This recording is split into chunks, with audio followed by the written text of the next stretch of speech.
हरे रूप पाहतलोचने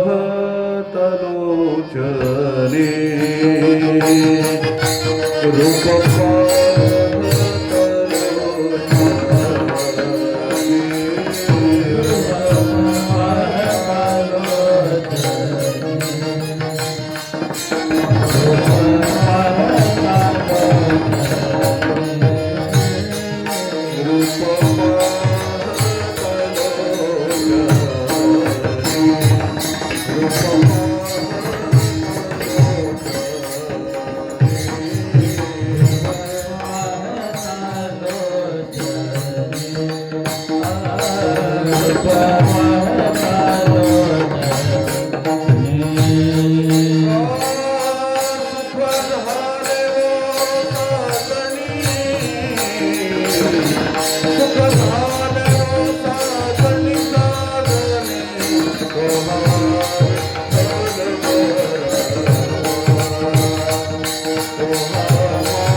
नित्य नेम नमिते प्राणी दुर्लभ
त्याची गणना कोण करे गोपाल कुमारी गोपाळ कुमारी गोपाल कुमारी गोपाळ कुमार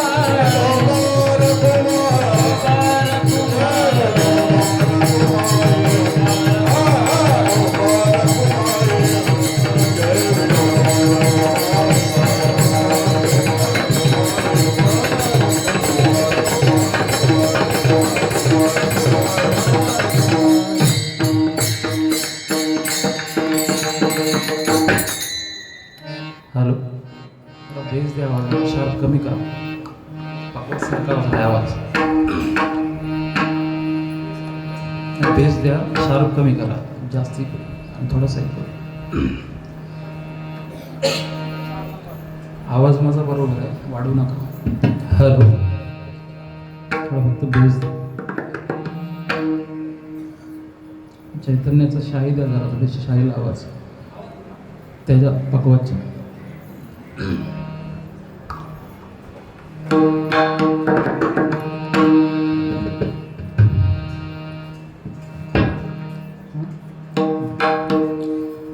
नित्य नेम नामे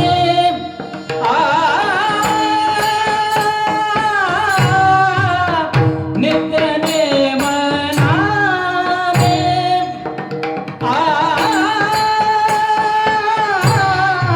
ते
नाही होत तुम्ही स्केल वरती जास्त झाले का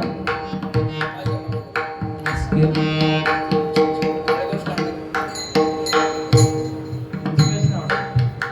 स्केल चेंजर आहे ना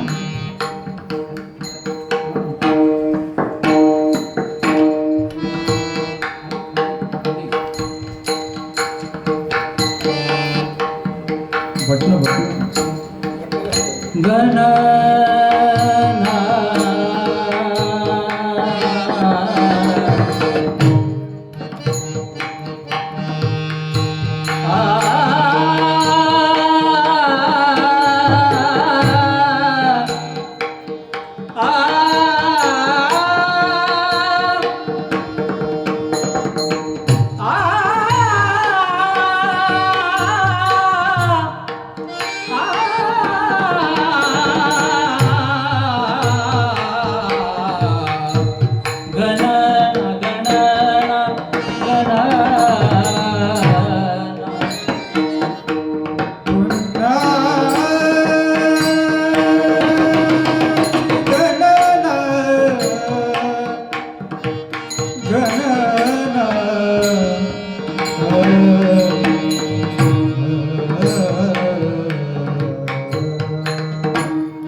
विठ्ठल विठ्ठल विठ्ठल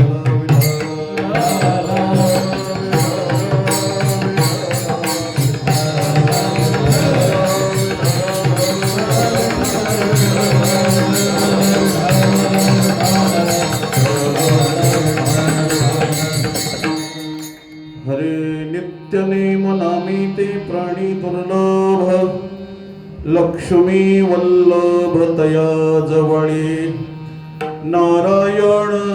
नारायण हरी भुक्ती मुक्तीचारी घरी त्यांच्या हरिवीण जन्मतो नरकची पै जाणा यमाचा पाहुणा प्राणी होय ज्ञानदेव पुसे निवृत्तीशी चाड गगनाहुनी वाढ नाम आहे हरिमुखे म्हणा पुण्याची गणना कोण करी विठ्ठल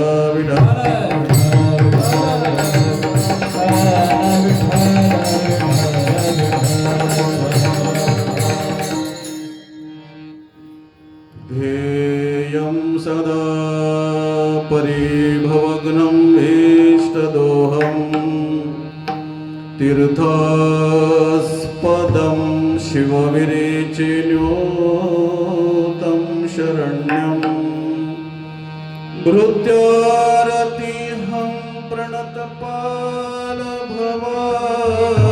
प्रणतपालभवाब्धिपूतं वन्दे महापुरुषते चरणारविन्दम्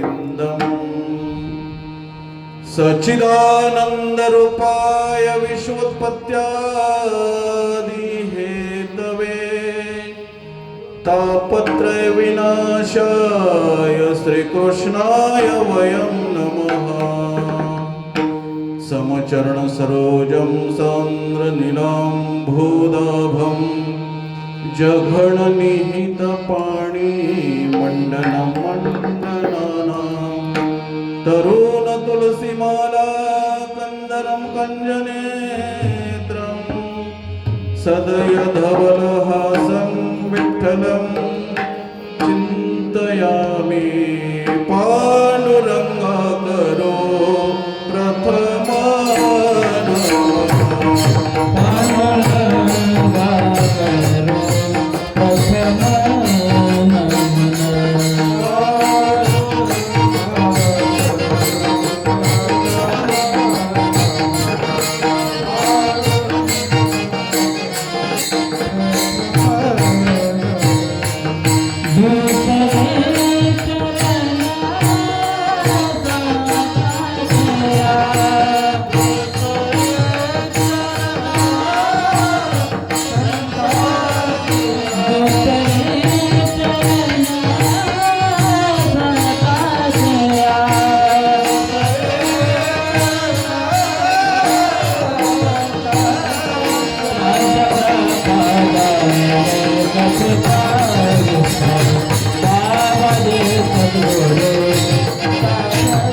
त्यांच्या कृपादाने कथेचा विस्तारो बाबाजी सद्गुरु दास तुका ब्रह्मानंदं परम सुखदं केवलं ज्ञानमूर्ति द्वंद्वातीतं गगन सदृशं तत्वमस्यादि लक्ष्यम् एकं नित्यं विमलं अचलं सर्वादि साक्षिभूतं भावातीतं त्रिगुणं रहितं सद्गुरुं तं नमामि विठ्ठल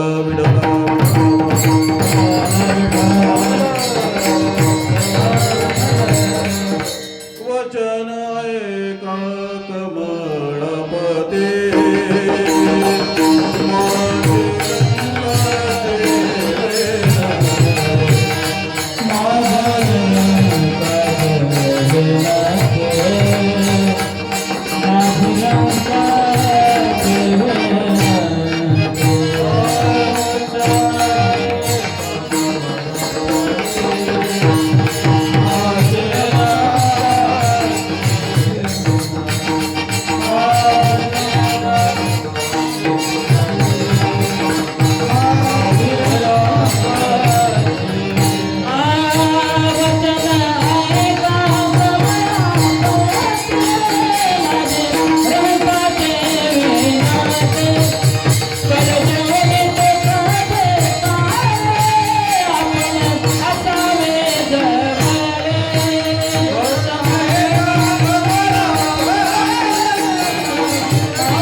प्राणी दुर्लभ लक्ष्मी वल्लभ तया जवळी नारायण हरी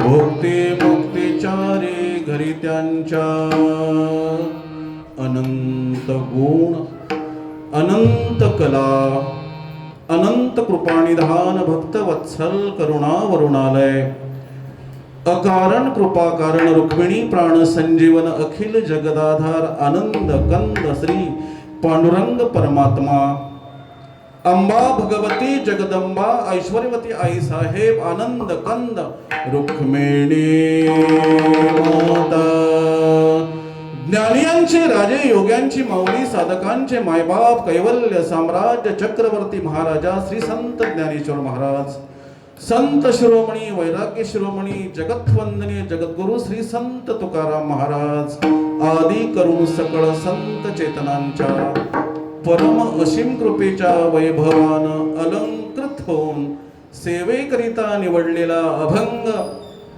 माऊली महावैष्णव श्री संत ज्ञानेश्वर महाराज यांचा हरिपाठ प्रकरणातील 22व्या क्रमांकाचा अभंग सेवेकरिता दिलेला आहे. विठ्ठल विठ्ठल.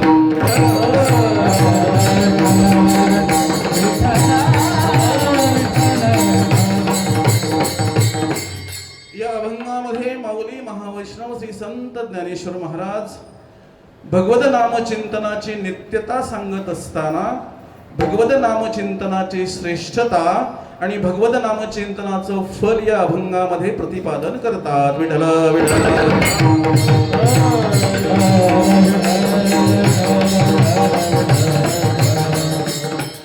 माऊली महावैष्णव श्री संत ज्ञानेश्वर महाराज या अभंगातून सांगत असताना भगवद नामचिंतनाची नित्यता सांगत असताना त्याचं फल काय. नित्य नेम नामी ते प्राणी दुर्लभ.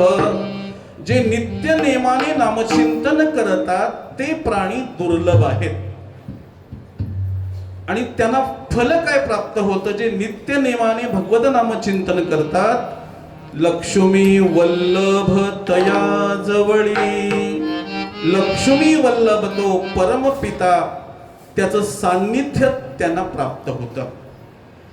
नारायण हरी या मंत्राचा जप करत असताना त्यांना सगळ्या प्रकारच्या भुक्ती त्या नामधारकाला आणि 4ही मुक्ती प्राप्त होतात.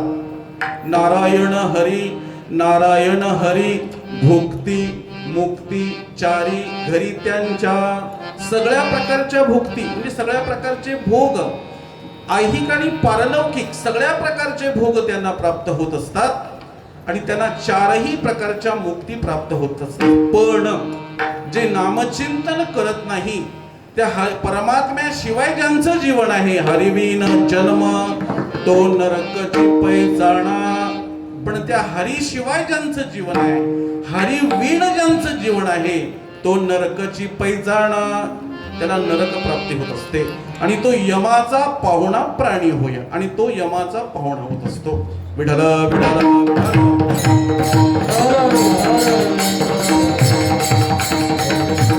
आणि म्हणून शेवटच्या कडव्यात माऊली महावैष्णव संत ज्ञानेश्वर महाराज आपल्या श्री गुरूंना विचारतात, निवृत्तीनाथांना विचारतात, ज्ञानदेव पुषे निवृत्तीशी चाड. एक विचार त्यांना विचारतात तेव्हा त्या ठिकाणी नामचिंतनाचं महात्म्य नामचिंतनाचं श्रेष्ठत्व निवृत्तीनाथ दादा त्या ठिकाणी माऊलींना सांगतात. गगनाहुनी वाढ नाम आहे गगनापेक्षाही या नामाची थोरी अधिक आहे. विठ्ठल विठ्ठल.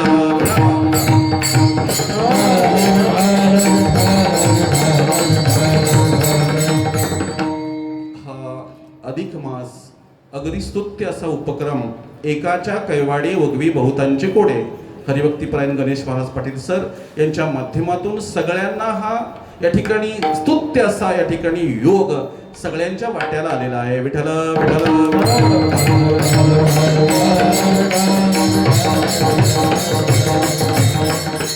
या अभंगामध्ये माऊली महावैष्णव श्री संत ज्ञानेश्वर महाराज आता अधिक मासाचं काय सांगत बसत नाही.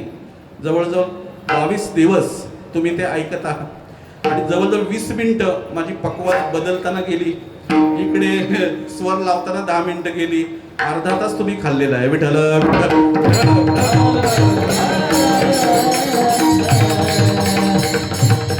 नित्यनेम नामी ते प्राणी दुर्लभ, लक्ष्मी वल्लभ तया जवळी. शब्दार्थाने तुम्हाला अर्थ कळला असेल.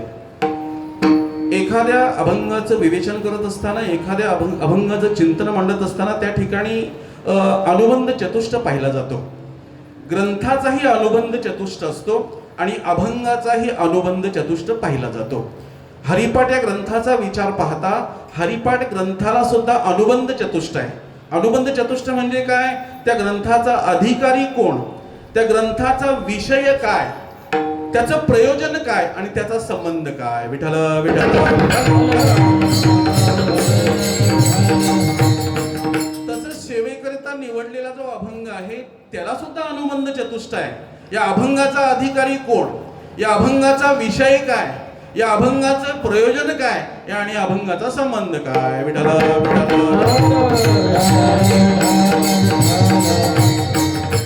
सामान्यपणे हरिपाठ ग्रंथाचा अनुबंध चतुष्ट पाहत असताना त्याचा अधिकार सामान्यपणे सांसारिक बद्ध जीव सांगितला जातो.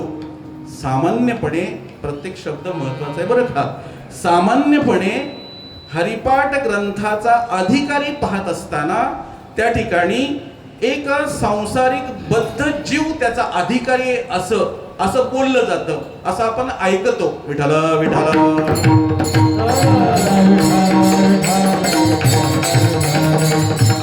असोनी संसारी जिव्हे वेगू करे,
या एकाच प्रमाणावरून त्या ठिकाणी ज्ञानेश्वरीचा अधिकारी कोण, अमृता अनुभवाचा अधिकारी कोण, चांगदेव पासष्टीचा अधिकारी कोण आणि हरिपाठाचा अधिकारी कोण, या ठिकाणी केवळ या असोनी संसारी या एका प्रमाणावरून असं सामान्यपणे सांगितलं जातं की संसारी जीव हरिपाठाचा अधिकारी आहे.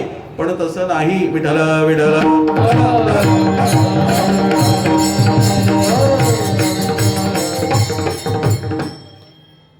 तुम्हाला हरिपाठ इतका सोपा वाटतो का? हरिपाठाचं विवेचन करणं अतिशय कठीण आहे.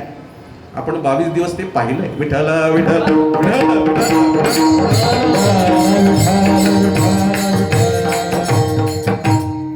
हरिपाठ ग्रंथाचा अधिकारी हा मुमुक्षुही आहे. हरिपाठ ग्रंथाचा अधिकारी हा मुक्त सुद्धा आहे. तेने वैकुंठ भुवनी घर केले, ज्याला सलोकता मुक्ती प्राप्त झाली असा अधिकारी या अभंगामध्ये आहे. ठीक आहे. ज्ञानदेवा सांग झाला हरिपाठ, पूर्वजा वैकुंठ मार्ग सोपा. वैकुंठाचा मार्ग सोपा आहे. हे कशावरून तर या ठिकाणी सलोकताने आजच्या अभंगामध्ये लक्ष्मी वल्लभ तया जवळी तो प्रभू परमात्मा, तो लक्ष्मी वल्लभ त्याच्या जवळ, त्याचं सान्निध्य त्याला प्राप्त होतं, समीपता मुक्ती त्याला प्राप्त होते. म्हणजे या ठिकाणी मुक्त सुद्धा या हरिपाठ ग्रंथाचा अधिकारी आहे. विठ्ठल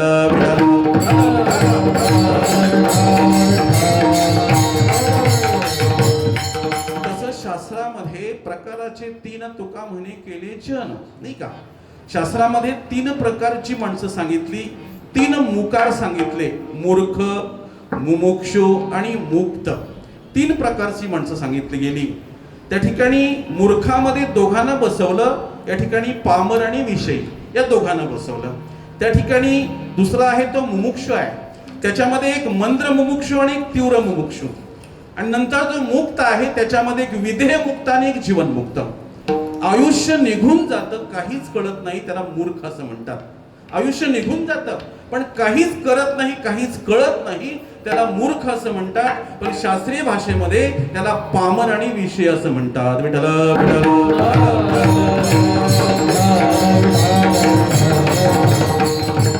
इथे आल्यानंतर कार्य शोधतो त्याला मुमुक्षु असं म्हणतात. आणि आधी कार्य डोळ्यापुढे ठेवतो, नंतर अवतार धारण करतो, त्याला मुक्त असं म्हणतात.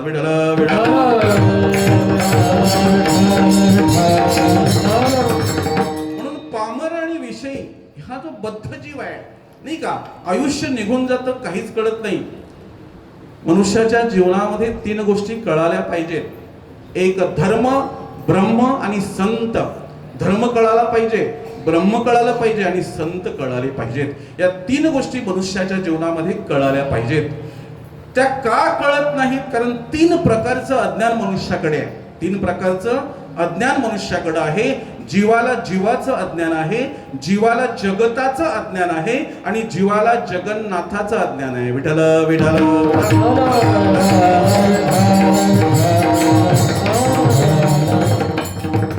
मी कोण आहे? जीवाला जीवाचं ज्ञान नाही आहे. कोहम, शास्त्र सांगतं, कोहम कथमिदम जातम कोय कर्ताश्य विद्यते उपादानम किम अस्ति हा विचार सोयमी दृश्या. या ठिकाणी मी कोण आहे, मी कुठून आलो, मी कशा करता आलो, या जगताचं उपादान कारण काय, या या या अनेक प्रश्नांची उत्तरं मनुष्यानं शोधली पाहिजेत. विठ्ठल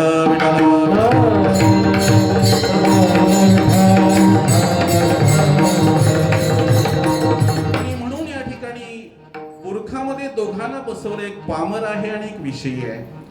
त्या ठिकाणी पामर त्याला म्हणतात, शास्त्र सांगतं, शास्त्र संस्कार शून्यत्वे असती ऐहिक विषय परमार्थ दृष्टिमत्व. कदाचित माझ्या चिंतनामध्ये तुम्हाला झोप येईल. विठ्ठल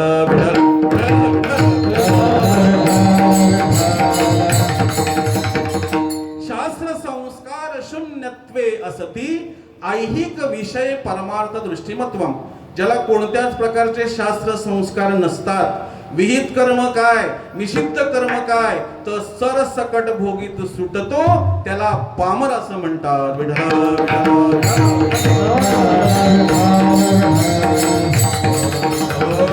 पाप त्याचे नाव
पाप त्याचे नाव न विचारित नीत, भलतेची उन्मत्त करी सदा जो पाप पुण्याचा विठ्ठल विठ्ठल.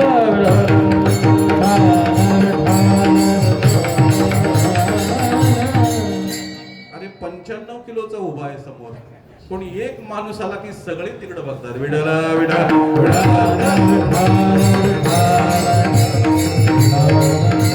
पापथ्याचे नाव न विचारित नीत, भलतेची उन्मत्त करी सदा जो पाप पुण्याचा विधी निषेधाचा नीती अनितीचा विचार न करता उन्मत्त होऊन स्वैराचार करतो त्याला पामर असं म्हणतात. ज्याच्याकडे नीती नाही का, अनितीने त्या ठिकाणी स्वैराचार करतो. एकूणच या ठिकाणी प्रकृतीच्या अगदी विरुद्ध त्याचं वागणं असतं. प्रकृतीच्या नीती अनिती काय, पाप पुण्य काय, विधिनिषेध काय नाही का, विहित कर्म काय नाही का, निषिद्ध कर्म काय, याचा तो विचारच करत नाही. अगदी प्रकृतीच्या विरोधात तो काम करत असतो. एकदा काय झालं, कोण, मनुष्य, बरं का, मनुष्य. एकदा काय झालं, एका रस्त्यामध्ये एक धान्यानं भरलेला ट्रक चालला होता. धान्यानं, तांदळानं म्हणा, ट्रक चालला होता आणि 4-5 पोती त्या ठिकाणी रस्त्यावर पडली. कशाची, धान्याची. आणि ती पोती आपटल्यानंतर काही धान्य बाहेरही पडलं. आता ते धान्य बाहेर पडल्यानंतर त्या ठिकाणी काही अनेक मुंग्या आल्या. त्यांनी काय केलं, एक एक दाना उचलला आणि निघून गेल्या. अनेक पाखरं आली, अनेक चिमण्या आल्या, त्यांनी एक एक दाना उचलला, निघून गेल्या. काही गायी आल्या, काही प्राणी आले, त्यांनी आपापलं पोट भरलं, निघून गेलं. नंतर 4 माणसं आली. आता पुढचं सांगायला नको, विठ्ठल विठ्ठल.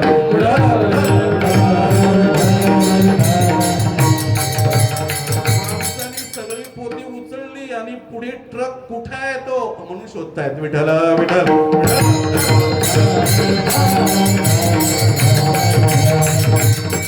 मनुष्याचं या ठिकाणी जीवन हे प्रकृतीच्या अगदी विरोधात आहे. नीती काय, अनिती काय, विहित कर्म काय, निषिद्ध कर्म काय, त्याला पामर असं म्हणतात. विठ्ठल विठ्ठल.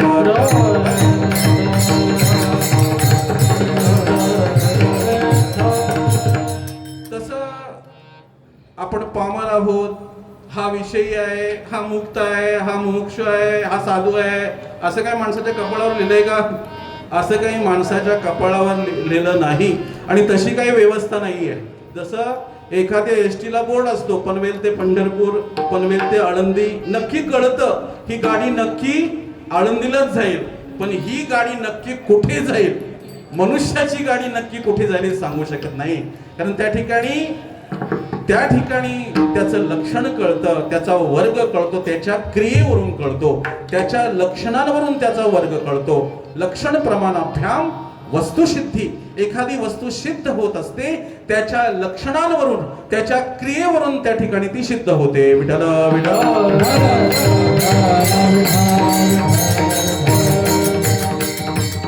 आता आमच्या सोबत जगन्नाथपुरीला आलेली काही चिरल्याची मंडळी आता आलेली आहे. या स्वागत आहे. विठ्ठल विठ्ठल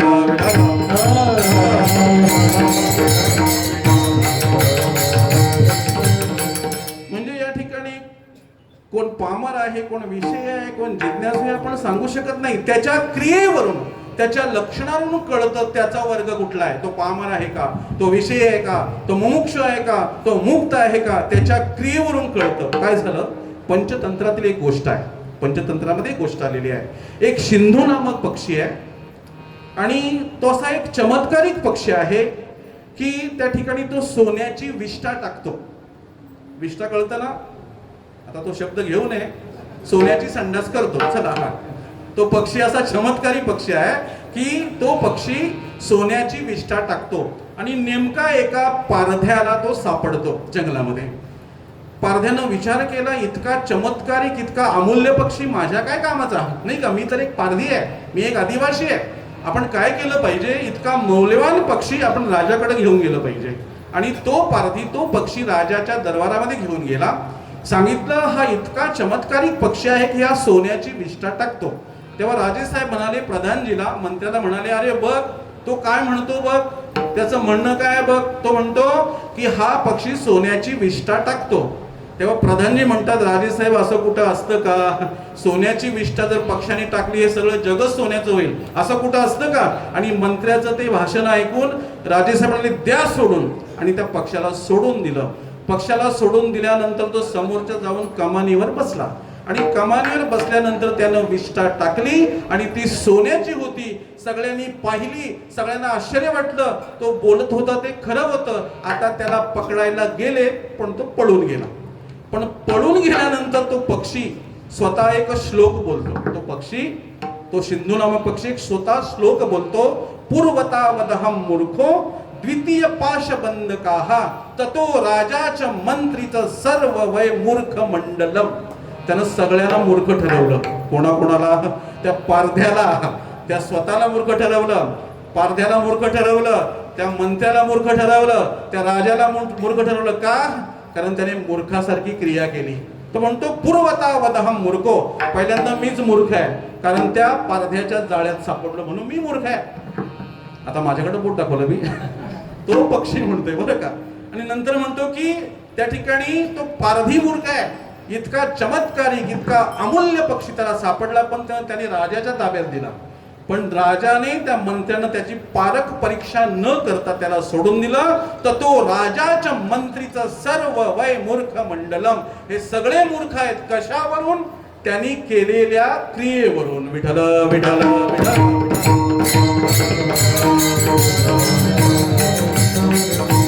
म्हणून माणसाच्या क्रियेवरून त्याचा वर्ग कळतो, त्याच्या लक्षणावरून त्याचा वर्ग कळतो. आता एक दृष्टांत मी नेहमी सांगत असतो, अनेकांनी माझ्यासोबत असताना ऐकलेला आहे, तरी पण पुन्हा सांगतो. काही वेगळी माणसं पण आहेत. विठ्ठल विठ्ठल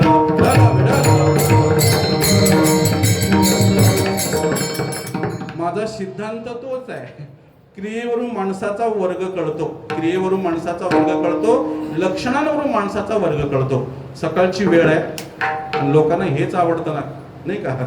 कुठे देय ज्ञेय ज्ञाता उपास्य उपासक हे कुठं सांगत बसायचं? विठ्ठल विठ्ठल.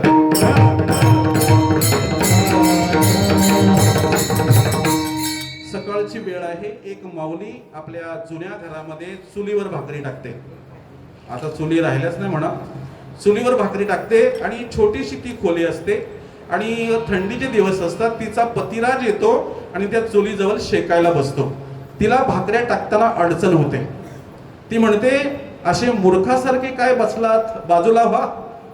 प्रेमानं बोलली पण मूर्ख बोलली. त्याला राग आला.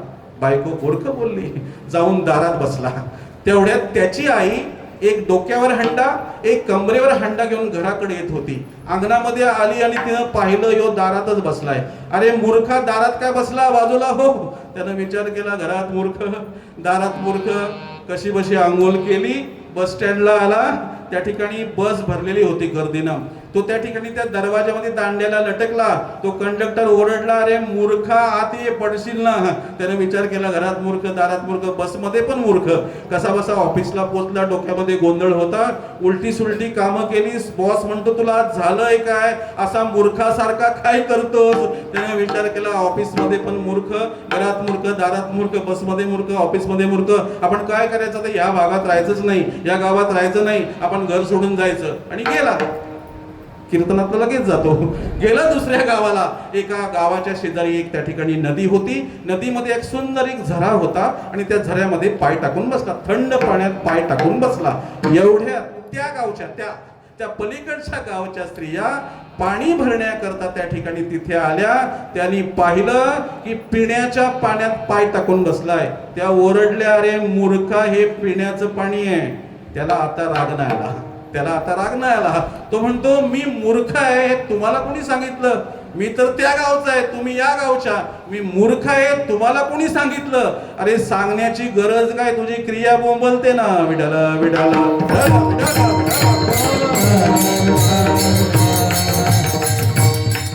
क्रियेवरून माणसाचं लक्षण कळतं, क्रियेवरून माणसाचा वर्ग कळतो. आणि अशा प्रकारे या ठिकाणी पामराला या वर्गात बसवलं, विषयाला त्या वर्गात बसवलं. नंतर मुमुक्ष आहे, मुक्त आहे. या आजच्या अभंगातील जो अभंग आहे, त्या अभंगाचा सुद्धा या ठिकाणी अधिकारी मुक्त आहे. बरं का, मुक्त आहे. विठ्ठल विठ्ठल विठ्ठल.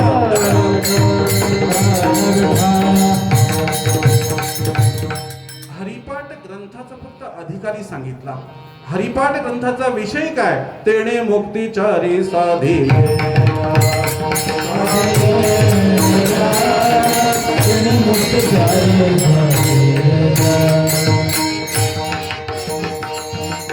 हे प्रयोजन आहे बरं का. हरिमुखे म्हणा, हरिमुखे म्हणा हा विषय. हरिमुखे म्हणा, हरिमुखे म्हणा, पुण्याची गणना कोण करी, तेणे मुक्तिचारी साधी येल्या. हे प्रयोजन आहे. आणि संबंध काय? प्राप्य प्रापक भाव संबंध या ठिकाणी आहे. विठाल विठाल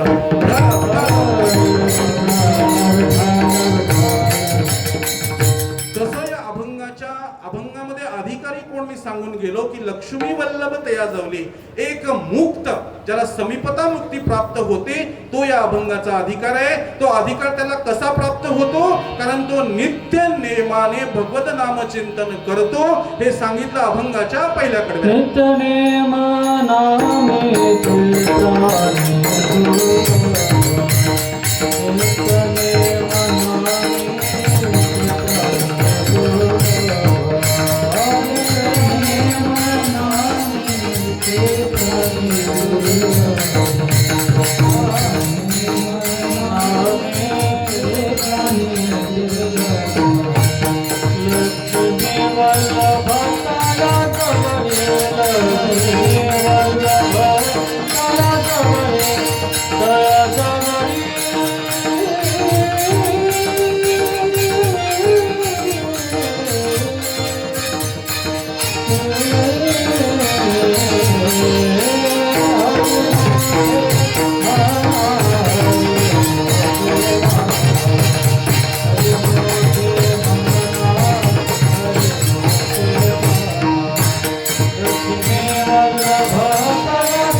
नित्यनेम नामे ते प्राणी दुर्लभ.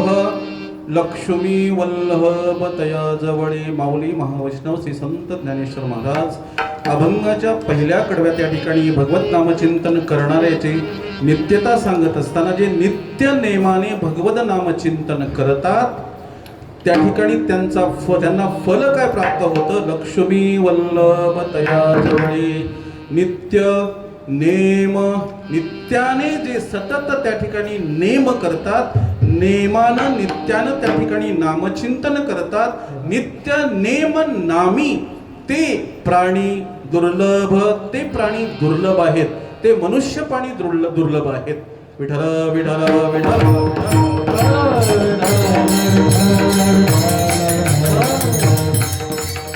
एकूणच नामचिंतन करणारे दुर्लभ आहेत. नामचिंतन करणारे कोण? भक्ती करणारे नामचिंतन करतात. जे भक्ती करतात तेच नामचिंतन करतात, नाही का? याचा अर्थ असा, सगळं जगत भक्ती करतं, नाही का? प्रत्येक जण भक्ती करतो, प्रत्येक जण नामचिंतन करतो. पण प्रत्येकाची नामचिंतन करण्याची अवस्था वेगळी आहे, नाही का? प्रत्येक जण भक्ती करतो. मनुष्य जात सकळ स्वभावता भजनशील. प्रत्येक जण स्वभावाने भजन करतो. मनुष्य जात सकळ स्वभावता भजनशील.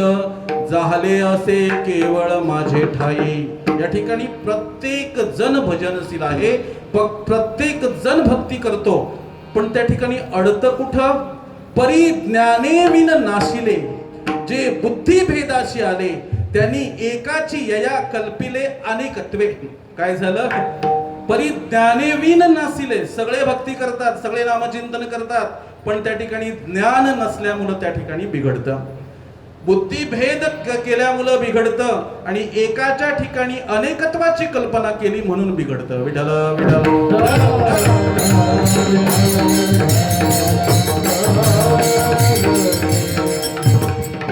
भक्ती उच्चतम अवस्थेची आहे, भक्ती अगदी उच्चतम अवस्थेची आहे, पण ज्ञान नसेल तर ती भक्ती आंधळी ठरते.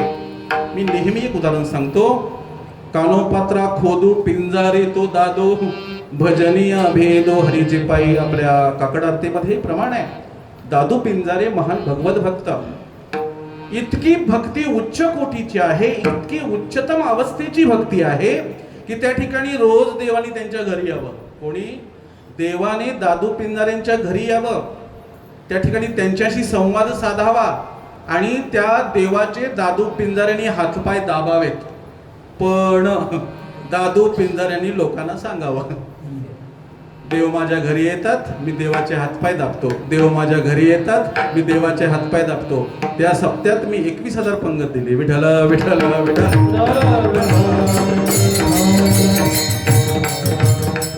केलेलं पुण्य आपल्या वाणीनं सांगू नये, नाही का? त्याचा नाश होत असतो.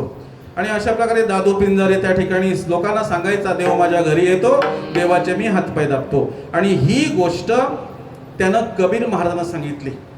आता देव घरी येणं एवढी काही सामान्य गोष्ट आहे का? किती उच्चतम अवस्थेची भक्ती असेल, पण त्या ठिकाणी मी देवाचे हातपाय दाबतो. मला सांगायचं आहे, माझा सिद्धांत असा आहे, भक्ती उच्चतम आहे पण ज्ञान नाहीये. देवाबद्दल, देवाच्या स्वरूपाचं ज्ञान त्यांना नाहीये. एक दिवस हीच गोष्ट त्यांनी कबीर महाराजांना सांगितली. अरे देव मेरे घर पे आता है, उनके हातपाय दबाता हूं. आणि एक दिवस असेच कबीर महाराज त्यांच्या अंगणामध्ये आले. अरे दादू, हाक मारली. अरे दादू कहा हो? अरे दादू कुठं आहेस?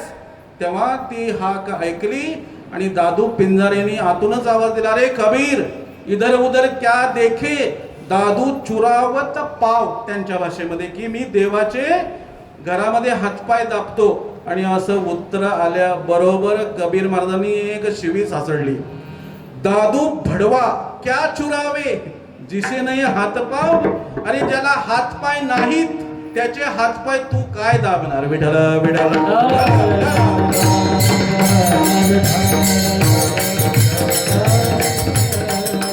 देवाला हात पाय नाहीत हे त्याचं स्वरूपाचं ज्ञान आहे. रंग नाही, रूप नाही, नाही वर्ण छाया, नाही का? नाही रूप वर्ण गुण, नाही रूप वर्ण गुण,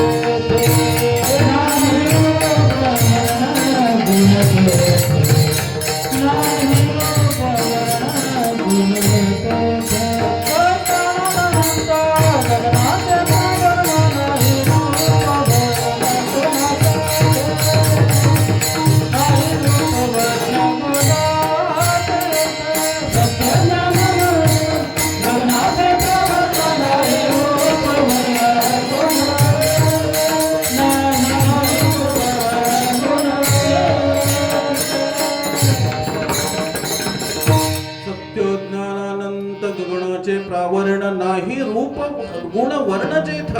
ज्याला रूप नाही, वर्ण नाही, गुण नाही, अशा प्रकारचा त्याला हात नाही, पाय नाही, रंग नाही, निर्गुण निराकार असा परमात्मा, त्याच्याविषयी हे जाणणं म्हणजे त्याच्या स्वरूपाचं ज्ञान आहे. नुसती भक्ती असता कामा नाही, तर त्या ठिकाणी त्याच्या ज्ञानाची गरज आहे. विठ्ठल विठ्ठल.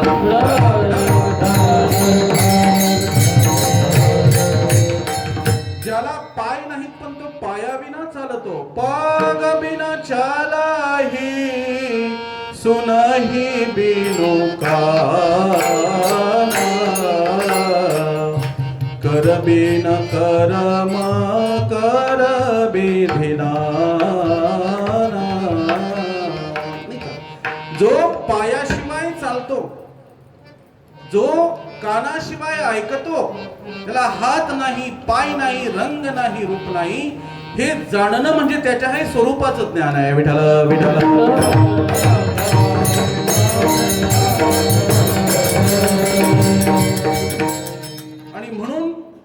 सगळं जगत, प्रत्येक मनुष्य जीव त्याचं त्या ठिकाणी भजन करतो, त्याची भक्ती करतो, नामचिंतन करतो. पण नामचिंतन कसं करावं याचं ज्ञान नाही. नामचिंतन कसं करावं याचं ज्ञान नाही. आणि म्हणून ते माऊली महावैष्णव संत ज्ञानेश्वर महाराज या अभंगात सांगतात की नित्य नेम नामी ते प्राणी दुर्लभ. त्या ठिकाणी ते नाम नित्य झालं पाहिजे, सातत्य त्या ठिकाणी असलं पाहिजे, सतत झालं पाहिजे आणि ते नेमानं नियमानं झालं पाहिजे. विठ्ठल विठ्ठल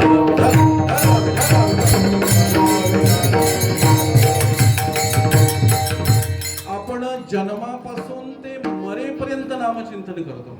नवे नवे आईच्या गर्भात असल्यापासून ते मरेपर्यंत आपण नामचिंतन करतो.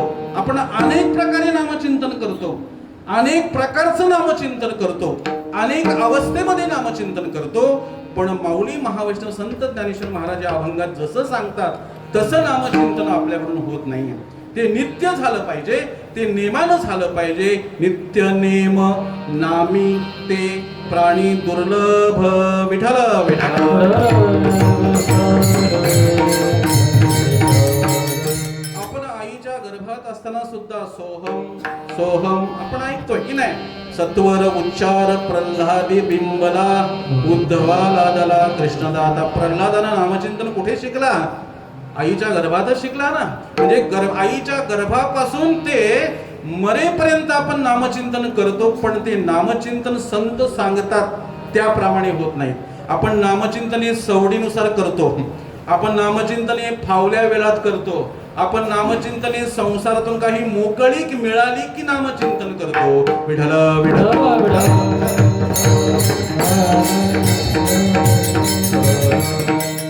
आपल्यावर संकट आलं की आपण नामचिंतन करतो. द्रौपदीवर सुद्धा संकट आलं, तिने सुद्धा देवाचा संकटात धावा केला. कोठे गुंतलासी द्वारकेचा राजा, वेळ कास कया लागिलेला, वेळ कास कया लागिलेला.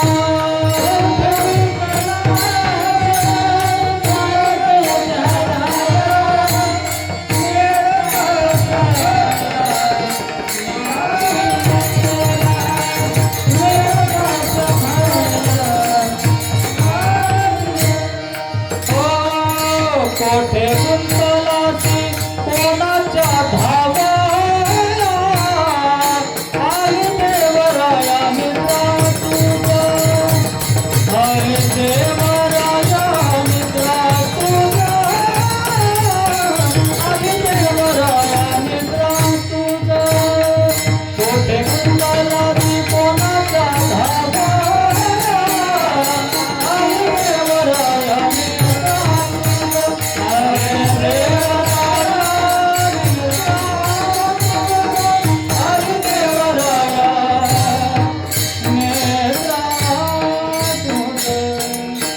कोठे गुंतलासे द्वारकेच्या राया. मला सांगायचंय द्रौपदी मातेनं सुद्धा संकटात देवाचं नामचिंतन केलं. आपणही आपल्या संकटात देवाचं नामचिंतन करतो. दुःख झालं की देवाचं नामचिंतन करतो. दुःखमे सुमिरन सब करे, सुखमे करे ना गोय. सुखमे सुमिरन करे तो दुःख काहे का होय. आपण दुःखात सगळेच देवाचं स्मरण करतो, पण सुखामध्ये कोणीच देवाचं स्मरण करत नाही. म्हणून त्यांना म्हणावं लागतं नित्य नेम नामी ते प्राणी दुर्लभ.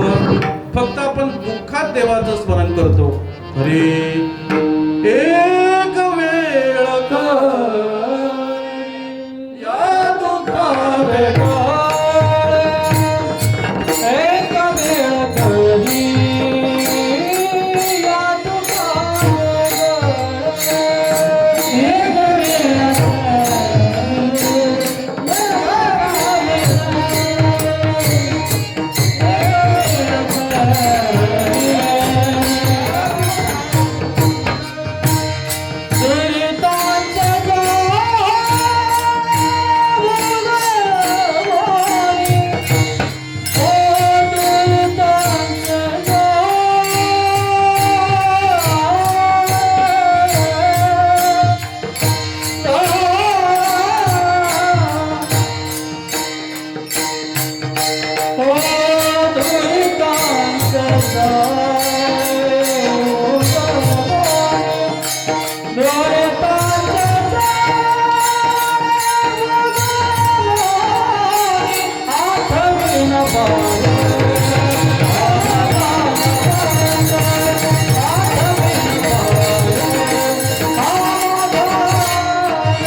दुःखांचे जाळे उगवणी. तुकोबांना सुद्धा म्हणावं लागलं की या दुःखापासून वेगळं कर. याचा अर्थ असा की आपण संकटात देवाचं नामचिंतन करतो, आपण दुःखात देवाचं नामचिंतन करतो, आपण भीतीपोटी देवाचं नामचिंतन करतो. एखाद्या वेळेला रात्र झाली आणि आपल्याला माहिती आहे की त्या पिंपळाखाली असं असं आहे, तसं तसं आहे, मग राम राम राम राम राम राम, नाही का? म्हणजे भीतीच्या पोटी आपण नामस्मरण करतो. विठ्ठल विठ्ठल विठ्ठल विठ्ठल विठ्ठल.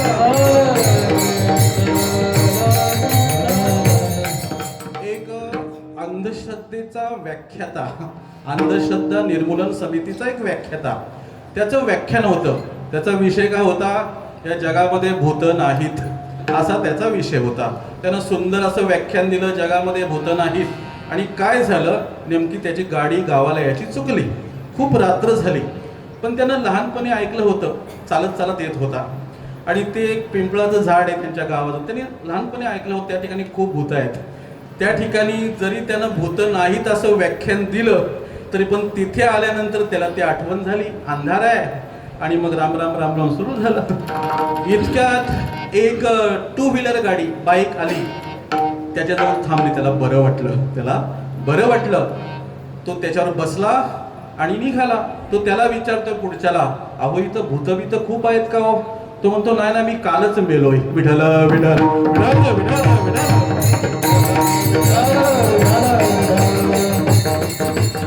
आपलं नामचिंतन हे भीतीपोटी होत असतं, आपलं नामचिंतन हे संकटामध्ये होत असतं, आपलं नामचिंतन हे दुःखामध्ये होत असतं, आपलं नामचिंतन हे स्वार्थापोटी होत असतं. बरं का?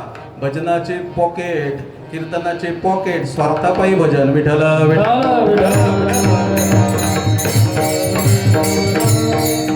म्हणजे आपण भजन हे स्वार्थासाठी करत असतो, नाही का? आपलं भजन हे संकटामध्ये होत असतं, आपलं भजन हे दुःखामध्ये होत असतं, आपलं भजन हे भीतीपोटी होत असतं, आपलं भजन हे स्वार्थापोटी होत असतं. आपलं भजन एखादी चांगली गोष्ट सुरू करायची, व्यवसाय सुरू करायचा आहे, आपण देवाचं नामचिंतन करतो, नाही का? चांगली गोष्ट सुरू करायची, व्यवसाय सुरू करायचा, तेव्हा देवाचं नामचिंतन करतो, गणेशाची पूजा करतो, नाही का?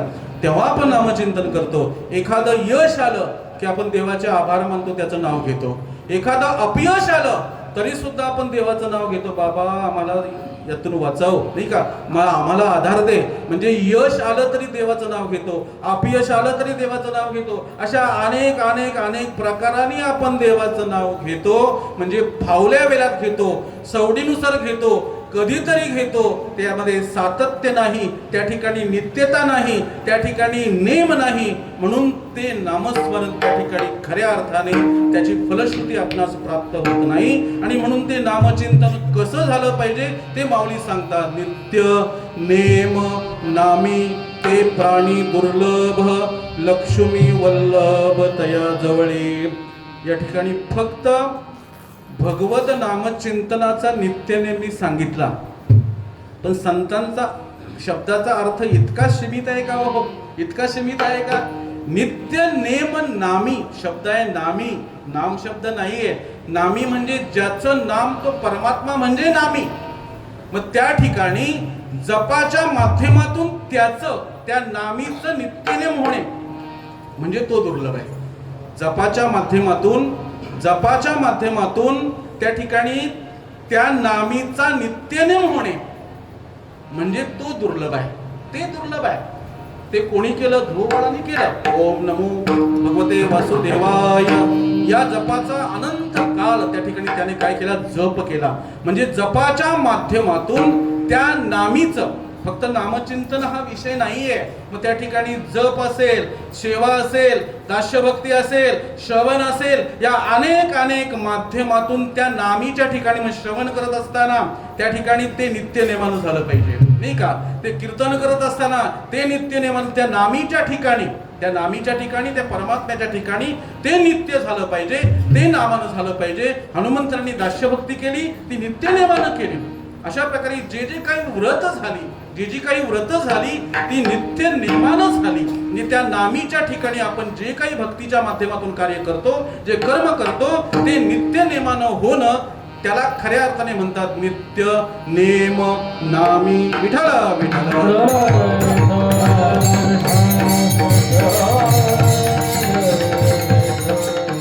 शबरी मातेनं प्रतीक्षेच्या माध्यमातून वाटच पाहिली फक्त, नाही का? आपण वाटा लावतो लोकांच्या, तिनं फक्त वाट पाहिली, त्या देवाची वाट पाहिली, फक्त वाट पाहिली. अरे आश्रमात या कधी रे येशील राम रघुनंदना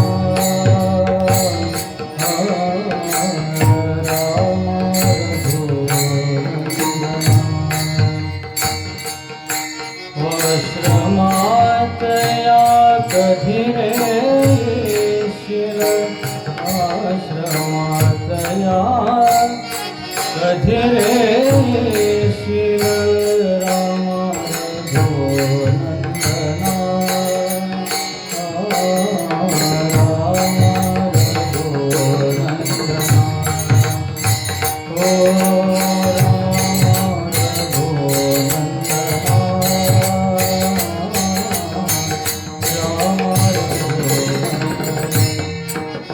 पतित पावना श्री रघुनाथ पतित पावना श्री रघुनाथ एकदा जय जाता जाता पाहिन पूजिन टेकिन माथा तोच स्वर्गमद येथे सैन तोच स्वर्गमद येथे सैन गोरेपणा जीवना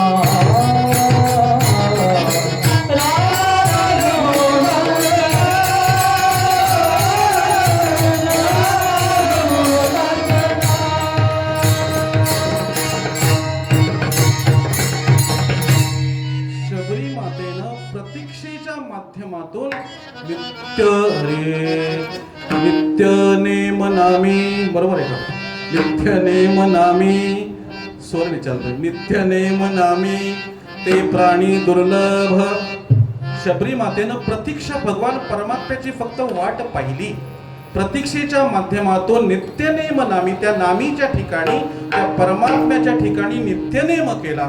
व त्या ठिकाणी सेवेच्या माध्यमातून भक्त पुंडलिकाचा असेल, सेवेच्या माध्यमातून, दास्यभक्तीच्या माध्यमातून हनुमंतरायांचं असेल, अशा अनेक माध्यमातून त्या ठिकाणी, त्या नामीच्या ठिकाणी, त्या परमात्म्याच्या ठिकाणी नित्यनेम करतात. फक्त नामचिंतनच करतात असं नाही आहे. अनेक सेवेंच्या माध्यमातून सुद्धा त्या ठिकाणी नित्यनेम हा होत असतो. नित्यनेम नामी ते प्राणी दुर्लभ, लक्ष्मी वल्लभ तयाजवले. आज वास्तविक पाहता या ठिकाणी गंधर्वांची सभा आहे. एकाहुनी बळी रे, असे सुंदर असे गायक आमच्या गाववाल्यांना चान्सच नाही. विठ्ठल विठ्ठल.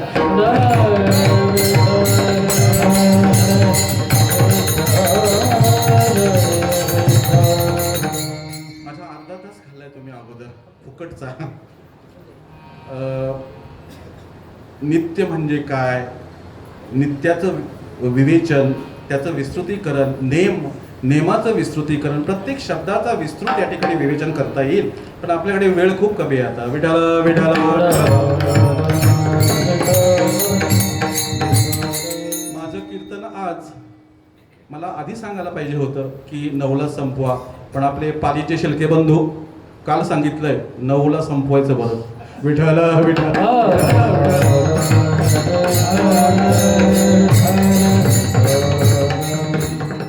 नेमाला खूप किंमत आहे. ते नित्य झालं पाहिजे, सातत्य असलं पाहिजे, रोज केलं पाहिजे. नामाचा उच्चार रात्रंदिवस, रात्रीही दिवसा. विठ्ठल विठ्ठल.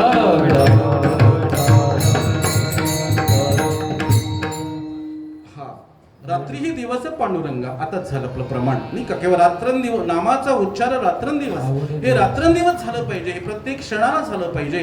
त्याला सातत्य हवं, ते नित्य असतं. नेमाला खूप किंमत आहे, पण ते नेमानं झालं पाहिजे, नेमानं नियमानं झालं पाहिजे. नेम म्हणजे नियम. नित्य नेमावाचे वदताच,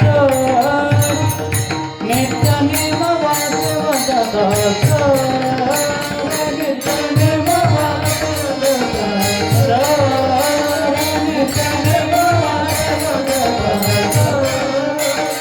सिंधू तारे सिंधू तारे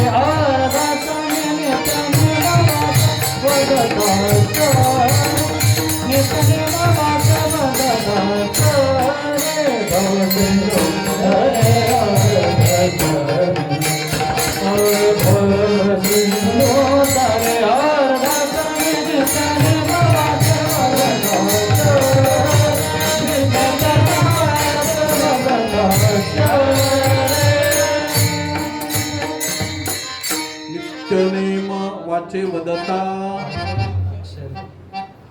नित्यनेमाला अतिशय महत्व आहे. वारकऱ्यांचे काही नित्यनेम आहेत. वारकऱ्यांचे वार्षिक नेम आहेत, वारकऱ्यांचे मासिक नेम आहेत आणि वारकऱ्यांचे दैनंदिन नेम आहेत. नाही का? वार्षिक नेम काय हो आपले? आषाढी कार्तिकी विसरू नका मज, सांगतसे गोज पांडुरंग. आषाढी आणि कार्तिकी हे दोन या ठिकाणी आपले काय आहेत? वार्षिक नेम आहेत. आणि आळंदीचा एक नेम आहे, विठ्ठल विठ्ठल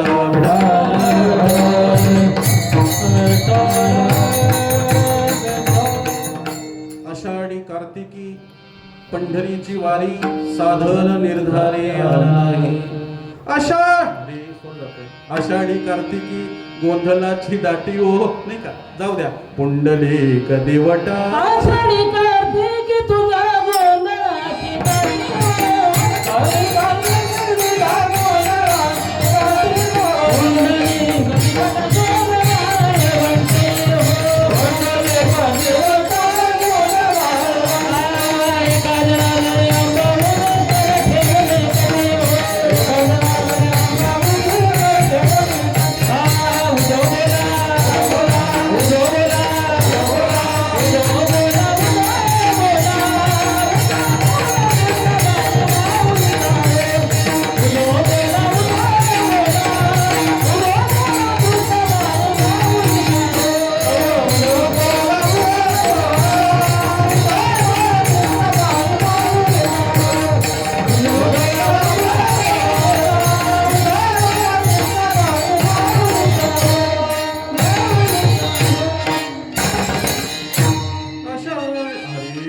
आषाढी कार्तिकी गोंधळाची दाटी वाज. काहीतरी स्वराचा प्रॉब्लेम झालाय. विठाला विठाला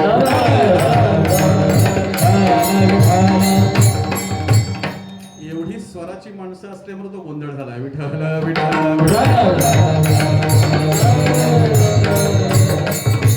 वारकऱ्यांचे वार्षिक नेम आहेत, मासिक नेम आहेत. सोमवार उपवास असेल त्या ठिकाणी, एकादशी व्रत असेल वगैरे वगैरे.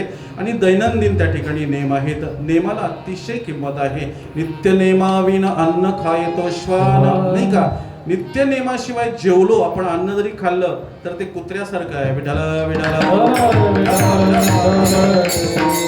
एकूणच नेमाला अतिशय किंमत आहे. म्हणून नामचिंतन सुद्धा नवे नवे एकूणच ज्या आपल्या या ठिकाणी नामीच्या ठिकाणी ज्या काही क्रिया आहेत, भक्तीच्या ज्या क्रिया आहेत, त्या सगळ्या क्रिया या नित्यनेमानं झाल्या पाहिजेत. आणि असा नित्यनेमाने करणारा साधक तो दुर्लभ आहे. नित्यनेम नामी ते प्राणी दुर्लभ. जगामध्ये अनेक गोष्टी दुर्लभ आहेत. दुर्लभम त्रयमेव देवानुग्रह हेतुकम मनुष्यत्व मोक्षत्व आणि महापुरुष संशयाः. एक मनुष्यपणा नरदेह प्राप्त होणं हे दुर्लभ आहे. एक मुमुक्षुपणा त्या ठिकाणी मुमुक्ष होणं, साधक होणं हे दुर्लभ आहे. आणि एखाद्या साधूची भेट होणं हे दुर्लभ आहे. विठ्ठल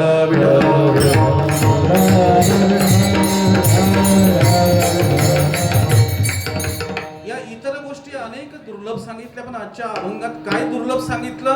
जे नित्य नेमाने देवाचं नामचिंतन करतात ते दुर्लभ आहेत. नित्यनेम नामी ते प्राणी दुर्लभ. जे नित्यनेमानं देवाचं नामचिंतन करतात ते दुर्लभ आहेत. ते सहजासहजी सापडत नाहीत. ते दुर्लभ आहेत, अतिशय दुर्मिळ असतात. नाही का? हजारामध्ये एखादाच नित्यनेम नामी ते प्राणी दुर्लभ. पण त्याचं फल काय त्याला प्राप्त होतं? लक्ष्मी वल्लभ तया जवळी. लक्ष्मी वल्लभ, वल्लभ म्हणजे पती. लक्ष्मीचा पती तो प्रभू परमात्मा त्याच्या जवळ जातो. त्याचं सान्निध्य त्या साधकाला प्राप्त होतं. याचा अर्थ देवाचं सान्निध्य प्राप्त होणं म्हणजे काय? समीपता, देवाच्या समीपता मुक्ती त्या ठिकाणी त्याला प्राप्त होते. म्हणजेच या ठिकाणी जे नित्यनेमानं देवाचं भजन करतात त्यांना समीपता मुक्ती प्राप्त होते. नाम घेता तो जवळी, नाम घेता तो जवळी, नाम घेता तो जवळी, नाम घेता तो जवळी.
नामधारकाला त्या ठिकाणी समीपता मुक्ती प्राप्त होते. लक्ष्मी वल्लभ तया जवळी, या ठिकाणी लक्ष्मी वल्लभच या ठिकाणी हे पद का घातलं?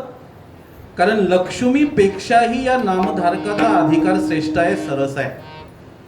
जेव्हा समुद्र मंथन झालं, जेव्हा इंद्राची सर्व संपत्ती, सगळं ऐश्वर्य, त्यांचं बल त्या ठिकाणी समुद्रामध्ये मिळालं, तेव्हा त्या ठिकाणी समुद्र मंथन केलं देवाने आणि दानवांनी. त्या ठिकाणी समुद्र मंथनातून 14 रत्न बाहेर पडली. लक्ष्मी, कौस्तुभ, पारिजात, कसुरा, धन्वंतरी, नाही का? अशा प्रकारे पहिलं रत्न त्या ठिकाणी, मग विष बाहेर पडलं, अमृत बाहेर पडलं, दारू सुद्धा, सुरा ती सुद्धा त्यातून बाहेर पडली बरं का, त्या 14 रत्नामध्ये. ऐरावत असेल वगैरे वगैरे, घोडा असेल तो. आणि अशा प्रकारे पहिलं रत्न मात्र लक्ष्मी हे रत्न बाहेर पडलं. जेव्हा लक्ष्मी हे रत्न बाहेर पडलं, इतकं सौंदर्य होतं की त्या ठिकाणी असणारे सूर, असुर म्हणजे देव आणि दानव, ऋषी, मुनी, सगळ्यांच्या मनात इच्छा निर्माण झाली की तिन्ही आमाच्या गळ्यात माळ घालावी. सगळ्यांच्या मनात इच्छा झाली, पण तिनं प्रत्येकाकडे पाहिलं, प्रत्येकाकडे काहीतरी दोष दिसून आला. प्रत्येकाकडे पाहिलं, इंद्र आहे, चंद्र आहे, महेंद्र आहे, ब्रह्मदेव आहे, नाही का? प्रत्येकाकडे तिला दोष दिसला. हे गडी सगळे यांनी कामाला जिंकलं नाही. त्या ठिकाणी भगवान शंकर आहेत, त्या ठिकाणी सगळे ज्ञानी आहेत, वैराग्य आहेत, पण राहतात कुठे? स्मशानात. त्यामुळे त्या ठिकाणी खऱ्या अर्थाने त्या ठिकाणी श्री सुख त्यांच्याकडून प्राप्त होणार नाही. म्हणजे अनेक मार्कंडे ऋषी आहेत, त्या ठिकाणी अनेक कल्पाचं आयुष्य त्यांच्याकडे आहे, पण ते सुद्धा सुख देऊ शकत नाही. परशुरामासारखे कर्मनिष्ठ आहेत, पण त्यांच्याकडे भूतदया नाहीये. अशा प्रकारे अनेक ठिकाणी दिग्गज त्या ठिकाणी देवता आहेत, पण प्रत्येकाकडे त्यांना दोष दिसला. कोणाच्याही कडे पाहिलं नाही. ते हार घेऊन कोणाकडे गेल्या? भगवान विष्णूकडे निघाल्या, पण विष्णूंनी टाळलं, नाही का? ज्यांना माळ घालावी अशी लक्ष्मीची इच्छा आहे, पण त्यांनी टाळलं. पण समोर आली तेव्हा त्यांना सांगितलं, तुझा स्वीकार करेन, पण पत्नी म्हणून नाही, दासी म्हणून तुझा स्वीकार करेन. ती पाय धुवावयाच्या दैवा प्राप्त झाली, पाय लक्ष्मीचे हाती. अशा प्रकारे त्या ठिकाणी तिनं त्या ठिकाणी पण मला सांगायचंय की त्या ठिकाणी लक्ष्मीला सुद्धा या ठिकाणी भगवान परमात्मा प्राप्त झाला नाही, पण त्याचं सान्निध्य या नामधारकांना प्राप्त झालं. लक्ष्मीपेक्षाही त्यांचा अधिकार श्रेष्ठ आहे असे नामधारक जे नित्य नेमाने भगवान परमात्म्याचं नामचिंतन करतात, ते लक्ष्मीपेक्षाही श्रेष्ठ त्यांचा अधिकार आहे. विठ्ठल विठ्ठल विठ्ठल विठ्ठल.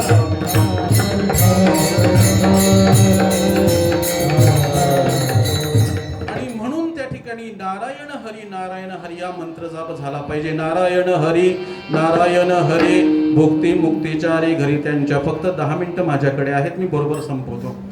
नारायण हरी भुक्ती मुक्ती चारी घरी त्यांच्या. नारायण हरी हा मंत्र जाप आपण जर केला तर त्या ठिकाणी भुक्ती, सगळ्या प्रकारचे भोग, ऐहिक भोग आणि पारलौकिक भोग, सगळ्या प्रकारचे भोग त्या ठिकाणी मग ऐश्वर्य असेल, सुख असेल, समाधान असेल, आरोग्य असेल, त्या ठिकाणी बंगला असेल, गाडी असेल, हे सगळ्या प्रकारचे भोग या भुक्तीमध्ये येत असतात. सगळ्या प्रकारच्या भुक्ती आणि चारही मुक्ती, सलोकता, समीपता, स्वरूपता आणि सायुज्यता या चारही प्रकारच्या मुक्ती प्राप्त होतात. कशानं? नारायण हरी भुक्ती मुक्ती चारी घरी त्यांच्या. हा नामजप केल्याने, नाममंत्राचे अनेक मंत्र सांगितलेले, नामजपाचे अनेक प्रकारचे मंत्र आहेत. एकाक्षरी मंत्र आहे, 2 अक्षरी मंत्र आहे, त्रिअक्षरी मंत्र आहे, 4 अक्षरी मंत्र आहे, 8 अक्षरी मंत्र आहे, 12 अक्षरी मंत्र आहे, 32 अक्षरी मंत्र आहे, नाही का? अशा प्रकार अनेक प्रकारचे मंत्र आहेत. या ठिकाणी नारायण हरी हा मंत्र या ठिकाणी सांगितला. या अभंगामध्ये हरी शब्द 3 वेळा आलेला आहे. या अभंगामध्ये हरी शब्द, नारायण हरी मुक्ती मुक्ती चारी घरी त्यांच्या. हरी विन जन्म तो नरकाची पैदान. पुढच्या अभंगात 1 हरी आहे की नाही? म्हणजे या अभंगात 3 हरी आहेत. एकूण हरिपाठ या प्रकरणामध्ये, हरिपाठ या ग्रंथामध्ये एकूण किती हरी आहेत? किती आहेत? कोणी मोजलेत का? हरिपाठ करणाऱ्या महिलांनी तरी 49 हरी शब्द आहेत आणि 11 हरिपाठ शब्द आहेत. 49 आणि 11 किती झाले? 60. हरिपाठ शब्द 11 वेळा आहे. ज्ञानदेवा सांग झाला हरिपाठ, हरिपाठ कीर्ती मुख्य, हरिपाठ शब्द बरं का, हरिपाठ जोडून आणि हरी वेगळा. 49 शब्द हरी आहेत आणि 11 शब्द आहेत ते हरिपाठ शब्द आहेत. एकूण झाले 60. या ठिकाणी राम हा शब्द आहे 18 वेळा. किती? आता मला मोजायला किती वेळ लागला असेल? विठाल विठाल विठाल विठाल. राम शब्द 18 वेळा आहे, कृष्ण शब्द 16 वेळा आहे, नारायणी शब्द 6 वेळा आहे आणि बाकी एक आजचा लक्ष्मी वल्लभा 1, अनंता 1, श्रीहरी 1, परमानंद 1, असे 8 शब्द आहेत. 8 देवाची नाव आहेत. विष्णू आहे, अशी 8 नाव आहेत. आता मोजा बघू. पहिले किती झाले? 49 आणि 11 किती झाले? 60 आणि 18 रामाची नाव आहेत. किती झाले? 78 आणि 16 कृष्णाची नाव आहेत. किती झाले? 94. 94 का? 94 झाले. तसा मी गणित शिकवले 25 वर्ष. 94 झाले. आणि आता 6 नारायण आहेत. नारायणाची 6 नाव आहेत. 94 आणि 6 100. आता बाकीचे एक किती आहेत? किती झाले? आपल्या माळेत मनी किती? विठाल विठाल विठाल विठाल.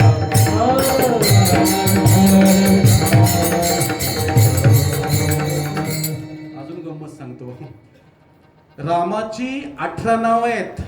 आपण रामाची नवमी कधी करतो? राम नवमी. नवमीला 9 दुने 18 झाले का? नवमीला करतो. राम जयंती नवमीला असते. 9 दुने 18. किती अभ्यास केला असेल सुषमा. बरं, आता कृष्णाचे किती नाव आहेत? 16. आणि कृष्णाची जयंती कधी करतो? अष्टमीला. 8 दुने बघा किती सूक्ष्मचिंतन असेल. विठाल विठाल विठाल विठाल विठाल.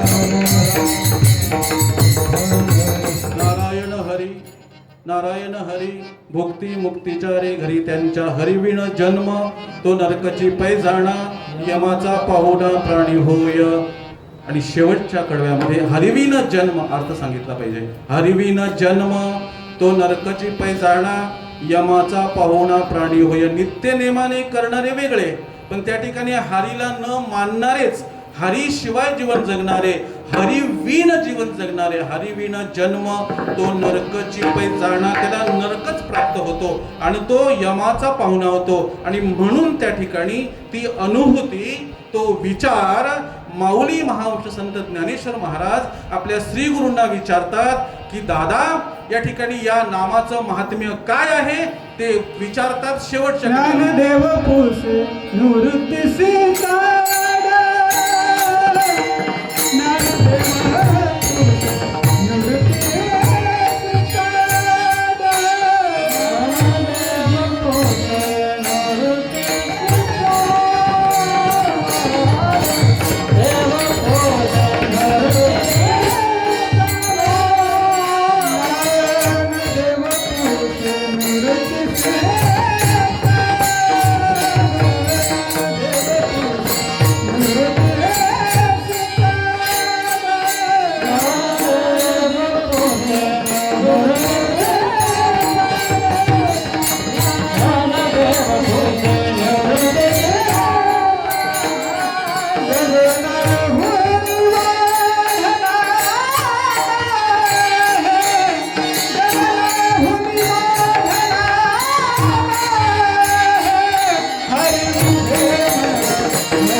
मोग्यांबो खुशी व्हा. मला ती ताकद असते ना मोग्यांबोची, तो अर्धा काटा इकडे आणला असता माग. विठ्ठल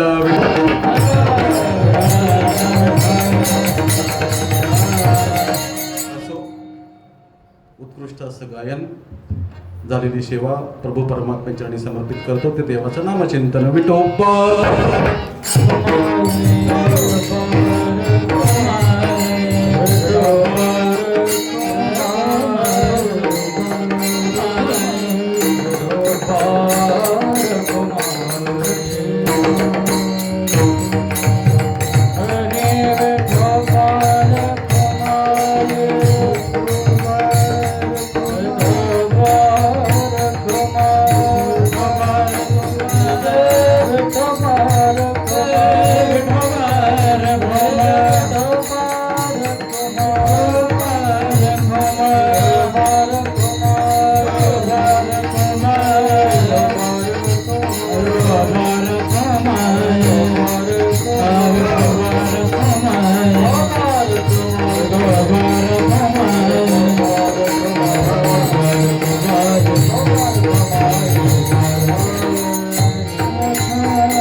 ज्ञानेश्वर